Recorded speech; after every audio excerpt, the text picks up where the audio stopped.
aku menjadikan doa Bang Amr yang dulu dia doain ke aku itu menjadi surat cinta aku dari aku untuk Bang Amr melalui doa.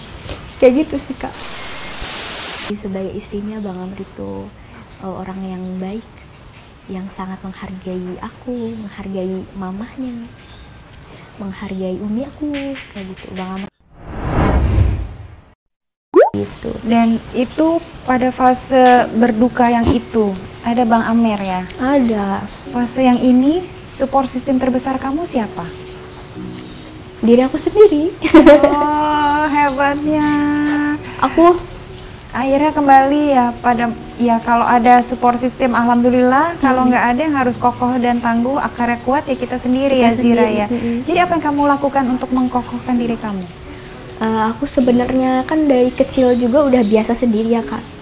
Aku udah terbiasa hidup tanpa perhatian orang. Ya makanya dulu aku itu aku SMP tinggal sama orang, SD tinggal sama orang gitu. Jadi aku udah nggak pernah ngerasa punya rumah sebenarnya dari kecil. Jadi waktu pas ada Bang Amr aku merasa ada rumah. Pas gak ada ya udah aku ngerasa kayak ya udah ini aku kembali untuk menguatkan diri aku lagi kayak gitu.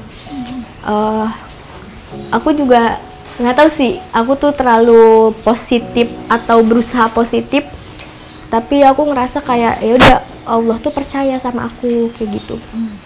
Tuhan percaya sama aku kalau aku bisa kayak gitu, karena kan cobaan itu berbeda di setiap pundak manusia ya, kayak ada yang mungkin menurut mereka aku berat tapi menurut mereka enggak terlalu berat, ada yang aku pikir mereka berat ternyata enggak juga. Jadi kan pundak orang beda-beda, dan aku ngerasa Allah mempercayakan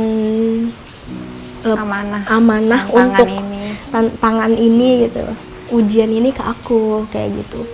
Terus setelah Bang Amr gak ada itu kan akhirnya kadang banyak orang-orang yang akhirnya curhat kalau misalkan dia juga sempat ditinggal suaminya, bahkan saat punya anak kayak gitu-gitu. Aku di situ, oh ternyata aku nggak sendirian, masih banyak yang lebih sakit daripada aku kayak gitu. Cuman memang beda-beda aja konteksnya. Betul. Jadi menurut aku berat sih Kak, berat banget untuk menghadapi ini semua sendirian. Tapi sampai sekarang kayak ya udah masih bernafas dan ada di sini sekarang.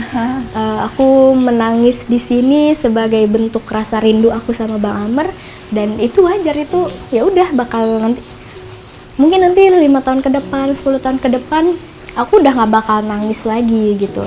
Mungkin aku bakal senyum ketika ingat kenangan-kenangan aku sama Bang Amr kayak gitu. Karena waktu aku kehilangan Abi, waktu kehilangan impian pada saat itu, pas aku punya Bang Amr, hal-hal menyakitkan itu aku udah nggak peduli lagi, kayak oh ya udah itu bentuk pendewasaan aku, dan aku mungkin udah level ini, dan mungkin aku bakal dapat level yang selanjutnya. Aku bakal lihat level ini, oh tanpa kejadian itu aku nggak bakal loh jadi yang sekarang.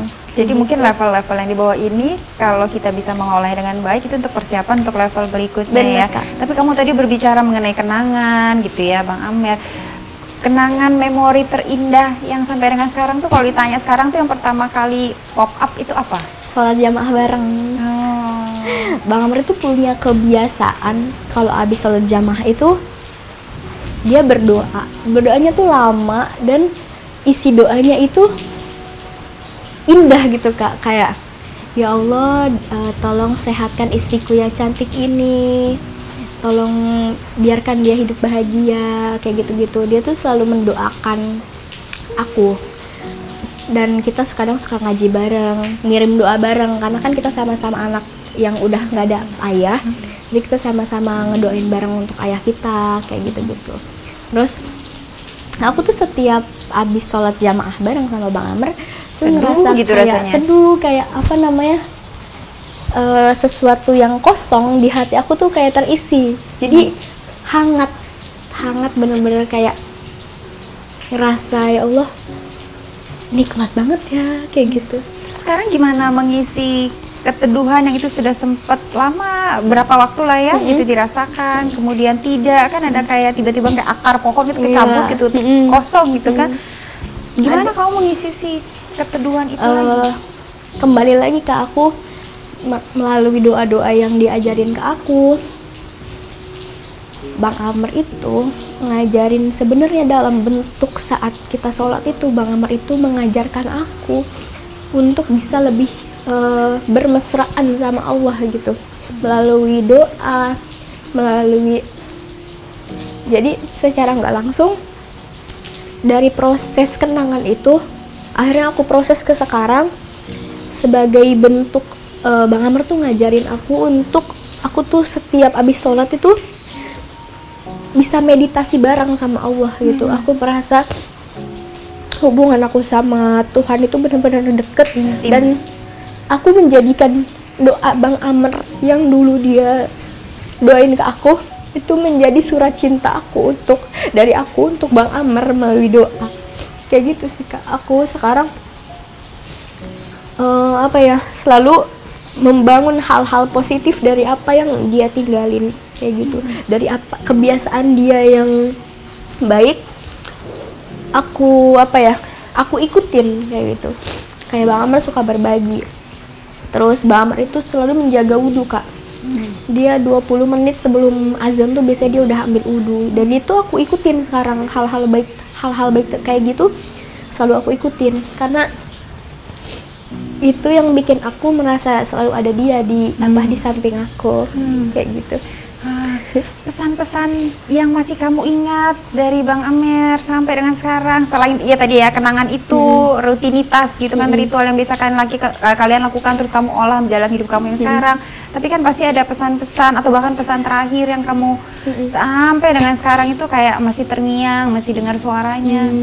Satu pesan yang itu sebenarnya yang bikin aku kuat sampai sekarang. Dia bilang gini, tentang keberkahan Allah, tentang rahmat Allah. Dia bilang, "Dek, rahmat Allah tuh luas banget," dia bilang gitu. Nggak ada satupun manusia yang hilang dari rahmatnya, dia bilang gitu. Ade pernah dengar kan cerita seorang pelacur yang masuk surga hanya pada saat dia di akhir hidupnya dia ngasih minum ke seekor anjing. Padahal seisi umurnya tuh dia berbuat dosa, dia bilang. Tapi kenapa dia masuk surga? Karena rahmat Allah, dia bilang gitu. Jadi Ade jangan pernah merasa Allah tuh jauh, dia bilang gitu.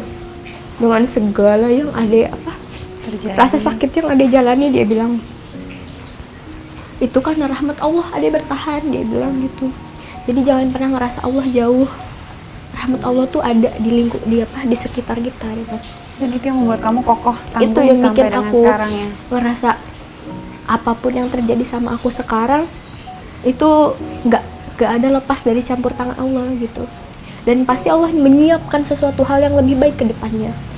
Gitu. Itu yang bikin aku sekarang kayak selalu berpositif gitu. Berpositif karena kan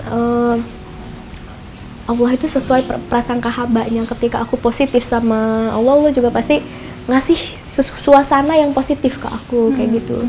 Jadi ya berusaha positifnya di situ Kak. Wah, luar biasa banget Zira. Saya ada sedikit tes mengenai duka gitu kan ya. Sebenarnya duka yang tes ini biasanya dipakai setelah lewat dari 1 tahun. Karena kan seperti kamu ketahui, walaupun duka itu sangat personal dan subjektif, tapi biasanya dalam 1 tahun harusnya sudah lebih membaik gitu kan ya. Kalau tidak membaik berarti butuh pertolongan lebih, karena itu sudah masuk kepada ya kalau di psikologi bilangnya complicated grief nih. Jadi grief yang jadi kronik, kompleks gitu kan ya. Nah ini sebenarnya sih untuk 12 bulan ke atas, tapi nggak apa-apa gitu ya. Kita coba akses sekarang biar menjadi kayak alarm buat kamu juga gitu kali ya. Nggak apa-apa ya? Boleh Kak. Oke. Kamu sering berpikir mengenai Bang Amr begitu seringnya sampai kadang-kadang sulit buat kamu untuk melakukan hal keseharian yang biasa kamu lakukan. Nggak pernah, jarang, kadang-kadang, sering, selalu. Ada 5. Jarang sih. Jarang ya? Jarang ya. Kenangan akan si Bang Amr gitu kan ya, itu sangat mengganggu emosi saya. Nggak pernah, jarang, kadang-kadang, sering, selalu. Waktu awal-awal ya, proses 1 bulan 2 bulan aku agak sensitif. Dan kalau sekarang aku lebih apa namanya, jadi masuknya sering apa jarang ya? Jarang lah ya. Jarang ya? Oke, good. Kemudian kadang-kadang saya merasa saya belum bisa menerima fakta bahwa beliau telah meninggal. Saya sering merasa rindu dengan si Bang Amer. Kalau itu sering. Sering atau selalu? Selalu, tiap hari. Apa-apa ya. Iya. Saya sering sekali tertarik pergi ke tempat-tempat atau hal-hal yang ada hubungannya dengan Bang Amer. Iya. Sering atau selalu? Selalu. Saya nggak bisa, masih belum bisa menahan amarah saya akan kematiannya, kepergiannya. Nggak ya? Saya masih merasa nggak percaya dengan apa yang terjadi. Enggak. Udah. Iya. Saya sering bengong gitu, kayak kaget, shock gitu dengan apa yang terjadi. Enggak sih. Sejak kematiannya gitu kan, kepergiannya, kepulangan Bang Amer gitu kan, sulit buat saya untuk mempercayai orang lain. Iya. Sering atau selalu? Kadang-kadang. Sejak Bang Amer berpulang, saya merasa saya jadi kehilangan kemampuan untuk peduli sama orang lain, dan kemudian kayak saya merasa menjauh dari orang-orang yang sebenarnya saya sayang dan peduli. Enggak. Kalau saya merasa beberapa area dalam tubuh saya kadang-kadang sering merasa sakit gitu kan, dan kadang-kadang mungkin mirip dengan gejala-gejala yang dialami oleh Bang Amer. enggak. Saya seringkali pergi dan menjauh sebagai upaya untuk nggak teringat Bang Amer. Aku malah, ayo mana nih? Sekalian ya. Saya merasa hidup ini sungguh kosong tanpa Bang Amer. Enggak. Saya seringkali merasa mendengar suara Bang Amer. Kalau itu masih sering. Sering ya? Sering atau selalu? Sering. Oke. Saya sering merasa melihat Bang Amer berdiri di depan saya. Kadang-kadang. Saya merasa hidup menjadi tidak fair. Saya harus hidup sementara Bang Amer meninggal. Enggak. Saya sering sekali merasa bitter. Bitter tuh apa ya bahasa Indonesia? Lebih baik apa? Better kalau lebih baik. Bitter. Bitter apa ya? Bitter bahasa Indonesianya? I feel. Saya merasakan kepahitan setiap kali mengingat Bang Amer. Enggak. Saya sering iri dengan orang-orang lain yang tidak pernah merasakan apa yang saya rasakan. Enggak. Saya merasakan kesepian yang luar biasa dalam semenjak Bang Amer meninggal. Kadang-kadang. Kamu oke kok, insya Allah ya. Jadi tadi kan ratingnya nggak pernah, jarang, kadang-kadang, selalu, sering sama selalu. Itu nilai 0 sampai dengan 4 gitu kan ya. 0, 1, 2, 3, 4 itu kalau di atas 25 itu biasanya kita masukin kepada complicated chronic grief gitu kan ya. Kamu cuman berapa? 8? Iya, cuman 12-an kok. Gitu, dan itu adalah wajar. Tapi saya senang sekali dengan sharing Zira pada hari ini ya, Moms and Dad atau semua yang lagi nonton gitu kan ya, sharingnya Nazira. Dia banyak sekali berbicara tentang duka gitu kan ya, dan kamu menyebutkan dan mengelaborasi itu duka dengan indahnya, dengan tepat sekali. Banyak orang yang masih salah kaprah ya, masih banyak stigma mengenai duka, bahwa kalau duka tuh kalau masih nangis berarti belum ikhlas. Padahal nangis sama ikhlas itu beda ya, itu sangat-sangat jauh sekali berbeda. Terus katanya kalau duka itu harus cepat selesai, kamu harus cepat tangguh lagi, harus itu. Padahal ya duka itu sangat personal dan subjektif gitu kan ya. Bisa ntar kadang-kadang berapa bulan oke, tahu-tahu teringat lagi gitu kan ya, gitu. Dan itu adalah nggak apa-apa gitu kan, dan itu sesuatu yang part of life gitu kan ya, bahwa emosi itu juga harus sesuatu yang kita akui, kita terima dan kita kelola dengan baik, bukan kita kabur dari emosi tersebut ya. Nah, thank you banget untuk semua sharingnya. Tapi sebelum kita tutup, pengen tahu harapan kamu ke depannya untuk kamu aja, Nazira. Karena tadi berbicara ya bahwa pada akhirnya ya bergantung, support system terbesar adalah kamu sendiri. Harapan kamu? Harapan aku ya menjadi aku versi Nazira yang lebih baik lagi dan lebih kuat lagi dan lebih bijaksana tentang kehidupan. Gitu. Definisi kuat, definisi bijaksana tuh kayak gimana? Definisi kuat itu jadi ketika aku itu udah, kadang kan kita definisiin kuat itu sebagai bentuk kayak udah nggak bakal nangis, nggak bakal ini kayak gitu. Tapi aku kuat dalam versi aku tuh ketika aku mengalami hal-hal yang menyakitkan, aku bisa ambil pelajarannya kayak gitu. Definisi kuat aku itu ketika aku mendapatkan sesuatu hal yang menyakitkan, aku bisa ambil pelajaran dari hal menyakitkan ini kayak gitu. Bukan berarti aku nggak harus nangis, bukan berarti aku nggak kecewa, ya, betul. kayak gitu. Tapi ketika aku merasa diri aku kuat itu ketika aku bisa ambil walaupun sambil nangis. Iya, walaupun sambil nangis, ibaratkan walaupun sampai berdarah-darah gitu loh. Tapi kayak oke, aku belajar dari sesuatu hal yang menyakitkan ini kayak gitu. Amin. Amin. Kemudian yang paling terakhir, ada nggak doa yang ingin, saya tahu ini sangat personal dan sangat private ya, tapi ada nggak doa yang mau kamu sampaikan ke Bang Amer saat ini? Dan mungkin bisa diaminkan oleh semua yang menonton. Aku berharap Bang Amer itu dikumpulkan oleh orang-orang yang soleh, diberikan ibaratkan mendapatkan tempat yang layak di sana kayak gitu. Karena aku bersaksi sebagai istrinya Bang Amer itu orang yang baik, yang sangat menghargai aku, menghargai mamahnya, menghargai umi aku kayak gitu. Bang Amer itu orang yang sangat mencintai orang tua gitu, dan yang kita tahu adalah ridho Allah adalah ridho orang tua gitu. Semoga Bang Amer itu mendapatkan banyak ridho Allah ketika dia meninggal. Bang Amer itu ditempatkan sebelum kita semua dimasukkan ke surga. Semoga Bang Amer itu mendapatkan tempat yang indah di sana. Amin ya robbal alamin. Ketemu sama bidadari juga di sana. Amin.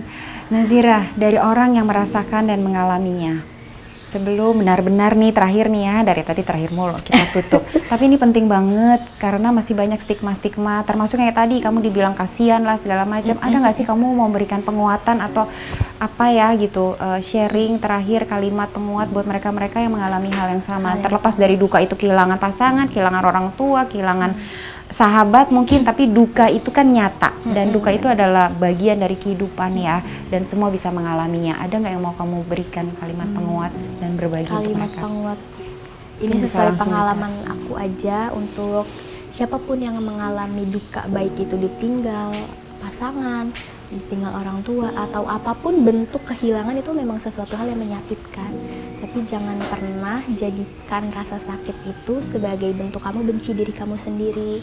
Jangan menyalahkan keadaan, karena memang keadaan itu kan udah ada yang ngatur.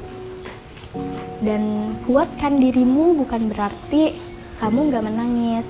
Kamu boleh menangis, karena menangis itu kan udah hakikat kita sebagai manusia, punya emosi gitu. Terima aja, terima rasa sakit itu. Ketika kita udah merasakan penerimaan yang menerima rasa sakit itu, biasanya kita udah akhirnya terbiasa untuk menerima keadaan kayak gitu. Gitu aja sih intinya. Jangan pernah menyalahkan diri sendiri, jangan pernah menyalahkan keadaan. Ini semua itu emang udah kehendak Tuhan, ya kita sebagai manusia menjalankan. Karena takaran Allah selalu sempurna ya. Bener. Amin.